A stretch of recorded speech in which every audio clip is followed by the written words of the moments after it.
Welcome back everybody to Doing Bart Things, and today we're going to do a little video card talk and a little CPU talk. I've tried to make this video like 3 times now, and I can't get it down to around like that 10-minute mark that's more digestible. So we're going to do our best without me just rambling off into left field about various topics. So today we're going to talk about the 5080, and we're going to talk about Ryzen and Arrow Lake primarily. So RTX 5080, they're now talking like there's going to be a 16 and a 24 gig variant of the RTX 5080. Where have we heard about this before? So the 4080, if everyone recalls, I'll take you back in history a little bit. When the 4080 debuted, or when it was announced, Nvidia decided to make 2 variants. They made a 12 gig variant, and then they made a 16 gig variant. There was a huge difference in price. The 12 gig variant was $900. The 16 gig variant was $1,200. Which they did release for $1,200. The 4080 16 gig was $1,200. People got out their pitchforks because the 4080 16 and 12 gig parts were not the same part. Okay, they were not the same core. The 12 gig variant was based on AD104. Okay. The 16 gig variant, which you can see here in this stat block, was AD103. Okay, and you can see here it debuted for $1,200. AD103 was just better. Like it's higher performance. It has more cores, higher bandwidth, the whole 9. Right. The 4080 12 gig was a smaller core. It had less memory, obviously, but it also had less bandwidth. It had a smaller core. It didn't have as many cores. It had a smaller die. It was a more value part than what the 80 series 4080 was. Period. The problem is when you do that, and somebody buys a 4080. They're going to want to get that 4080 level of performance. It's sort of like if you buy a Camaro Z28, you don't want to get a Camaro Z28 that isn't as good as the other Camaro Z28s, because they were going to charge you like it was a, Camaro Z28, but there was no real moniker to tell you which, right?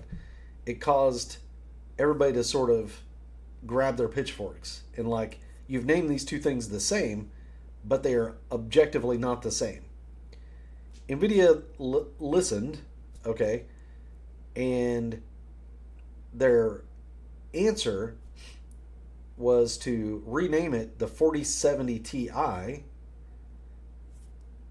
and drop $100 off the price tag. That was the answer. Okay. Not completely satisfied with that. The 4000 series, other than the 4090, was not an advancement. I think that much. There was a lot of software advancement, but the actual hardware itself just wasn't there. So. Fast forward to today. If you just glanced over this, you think Nvidia might be doing the same thing. It looks like that's not the case, and I hope this is true. I'm okay if Nvidia releases a variant with higher memory, because they should, by all stretch of the imagination, denote this is 16 gigs, this is 24 gigs. The question is, will the core itself be the same? We're speculating that the memory is the same other than the capacity, which is fine. But will everything else be the same? If everything else is the same, it's fine calling that a 5080, moving on about your day. 100%. I have no problem with that. It's giving somebody the option who maybe can save a few bucks if they want that level of performance, but they really don't need as much VRAM, aka an actual gamer, versus someone who's doing AI training wants the extra VRAM, which I think that's good for AI training. And this would be a banger part for them to sell in China, because China probably won't get the 5090. They got a different version of the 4090 that was called the Dragon Edition that was not as good as the 4090 regular. I think that's about the same performances as 5080, probably. So if they want to release a 24 gig everywhere, call it the 24 gig, and then have that be their top end flagship for China, since there's a regulation that won't let them do any more than that. I mean, that's kind of part of doing business. That's what I think. But if the core is different, aka better, on the higher memory part, and they call it a 5080, and then they charge a bunch more for it, they may get the same kind of feedback they got from the 4080 launch. So that'll be the question. I don't think that GDDR7 3 gigabyte modules probably cost that much more than 2 gigabyte modules. Probably not. Maybe. But I don't think so. You know, I think if this card, unfortunately, this card's going to be $1,000. The 16 gig will be $1,000. Let's just get that out of the way. It'll be $1,000, and that'll be for the folks who are like me, who just, I can't stand. I won't even buy this. Probably. If it's $800, $900, I would look at it interestingly. I have paid $800 for a video card. That's the most expensive one I've bought. That was the 3080 for the Win Edition that I bought 2021, something like that. And it has 10 gigs of VRAM. So 8 gigs I think is starting to get a little bit sus with AAA games.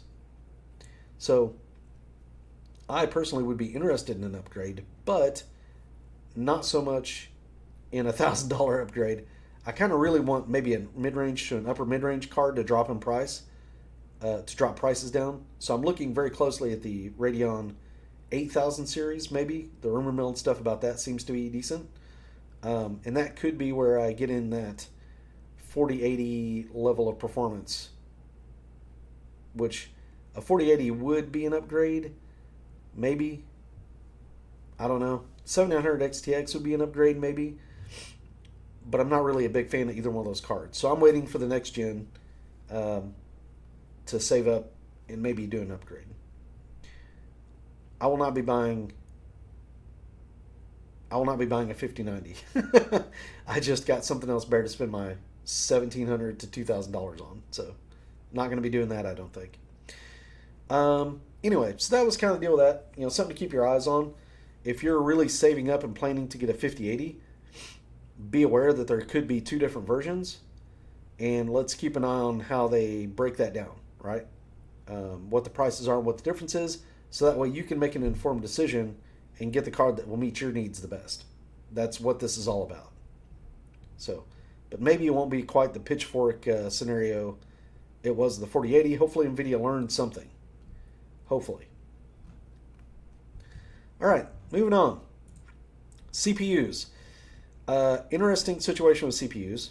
So the 7800 X3D is basically going out of production, I think, is what's happening. If you look here, they're up to $569 on Newegg. They increased in price to $430 at Micro Center. Micro Center still has a nice stock of them. I think if you want to get, I think the time to get one of these may have passed.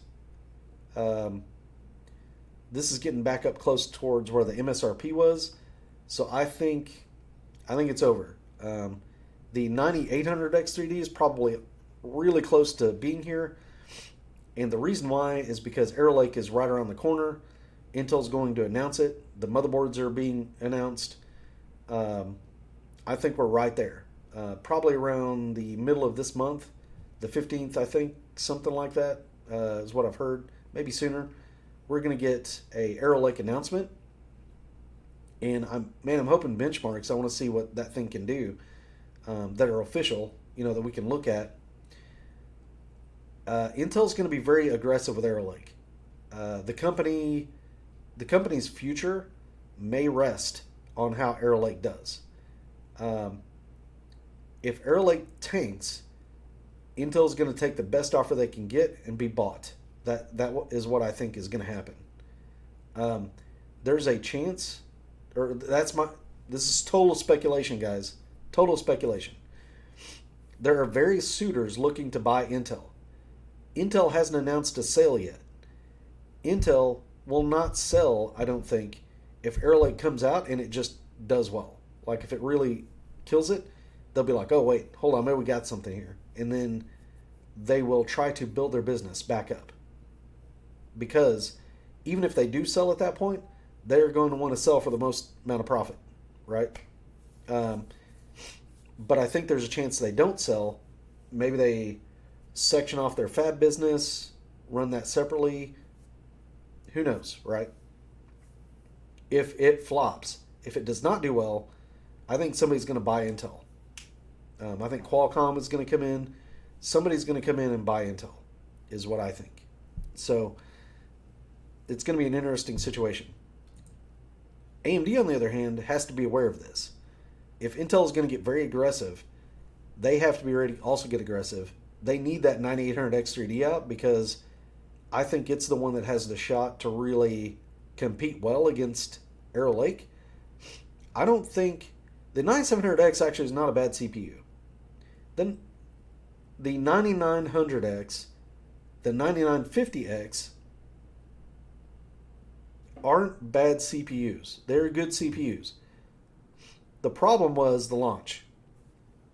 AMD's launch of these things sucked. They screwed it up. Which they have a history of doing bad launches, so I don't think that's a surprise to anybody. But this is a particularly bad one because they screwed up the pricing. They basically ended up with the way that they gave the power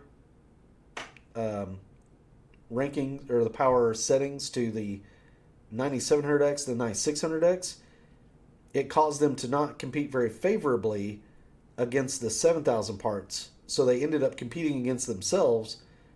And you lose when you do that because the previous parts are selling at lower prices. It's just that simple. So yeah, they kicked themselves in the shins. They stepped on their own rake a bit. The prices on the 9000 series are coming down because they're not selling. They're not selling because there's plenty of 7000 series parts out there that are basically almost just as good. Turns out if you only deliver a 5 to 10% upgrade, people may ignore that right now because of the market. And it's frustrating because they can sell the 9000 series cheaper. They didn't want to debut it at a super low MSRP because that sets a precedent, right? You'd rather, if you want to make $350 per CPU, let's say, what you don't do is release it at $350. You release it at $400. Then you allow the market to correct itself, or you help the market correct itself down to that $350 price tag, because if you start at $350, you may end up at $300. Like it's old. This is as old as time itself, right? When you come to trade, sell stuff. The problem is when you do that and you already have something out there that's nearly as good, people kind of shrug and keep on buying the thing that's nearly as good that doesn't have the core parking issues like the 9950X or 9900X does. Even though the 9950X and 9900X are strong. They're very strong. They win, especially if you can tweak well. They definitely win. But that's just outright performance. That's not performance per dollar, necessarily. So, you want to get into an AM5 board, one of the 7000 series chips, probably a better deal. And that's what AMD is fighting against right now. The problem is Arrow Lake is on the way. If Arrow Lake is very aggressively priced and it beats all these CPUs that don't have Vcache, that could be a problem for AMD. So they're kind of backed into this weird corner of their 9000 series are not cheap enough to beat out the old generation that people will keep buying. And they're not high enough performance to get people to pick that over the Intel part. So who's going to buy this chip is the question. And that's why you see the prices tumbling for the 9000 series. That's why you see AMD is just going to stop making the 7800 X3D is the main culprit, because basically everybody buys this chip. That's what they do. The 9800 X3D will come out. It will replace the 7800 X3D, and I think they're going to charge about $400 for it, because the 9900X, if you look around, can be had for about $435, $449 today, which is more cores, right? So there's a value proposition there. I don't think they're going to upprice the 9800 X3D that much. I could be wrong, but I really think about $400 would be like $399. Is probably where they'll put it. I think it'll be all right at that range, but it depends on Arrow Lake. It really does.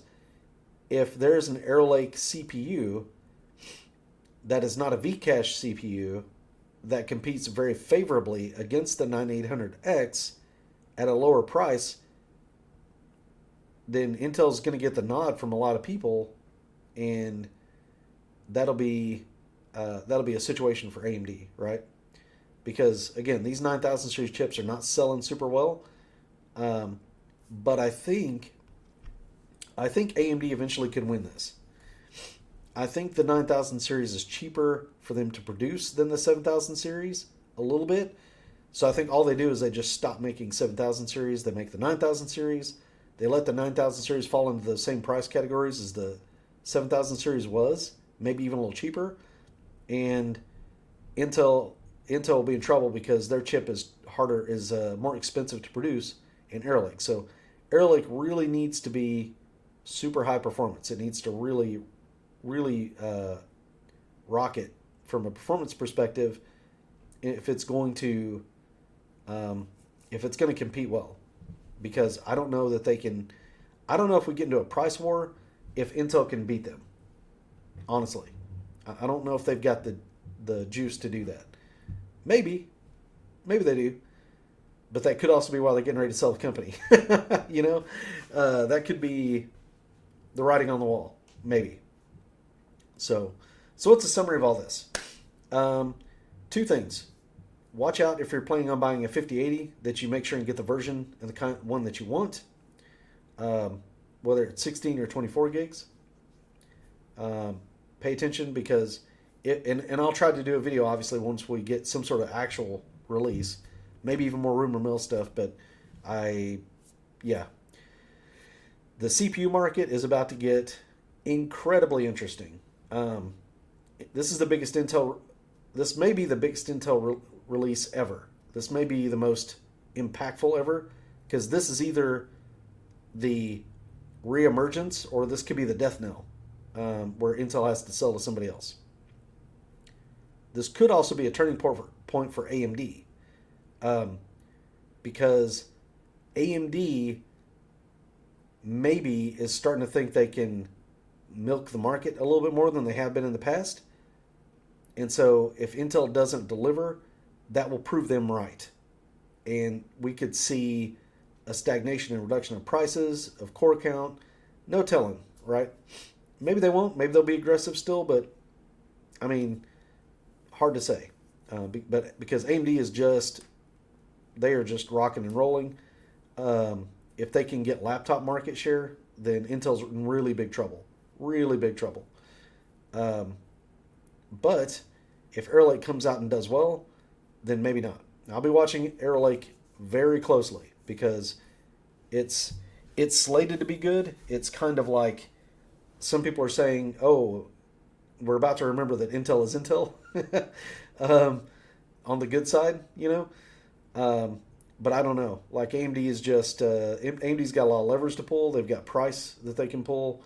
They've got Vcache, which Intel does not. And the 9800 X3D, as I understand it, isn't going to be the regular chips were not that big of an upgrade over the previous regular chips. That will not be the case for the X3D. Like the X3D is going to be a big uplift, and it's going to be a big uplift supposedly because it can clock. It can actually clock higher, I think is what they're saying. So they're talking double digit single core performance, which would be pretty big. So we'll have to see. We'll have to see how that plays out. Either way, we're going to get some answers really quick here. We're talking the next couple of weeks, so that's why it'll be interesting to see. So keep your eyes open for that. I may come out with a buyer's guide here pretty soon. Part of me wants to wait for these new chips to kind of get out and sort of feel out what we're looking at, so that I can deliver some price points of like, hey, this looks really good for this price, but keep an eye on this, that kind of thing. Because for the bargain hunters, this could be really interesting. You could see the price on certain chips just drop through the floor as they try to get rid of stock to get these new chips in, and that's something we should all pay attention to. So, anyway, guys, that's it. Like and subscribe if you would. I hope this video is somewhat informative, maybe give you an idea of some things that are sort of coming down the pipe. And if you have any suggestions on video or something you'd like me to go look at and cover, please leave a comment, and we'll try to maybe take a look at it. Everybody have a fantastic Sunday. Thank you.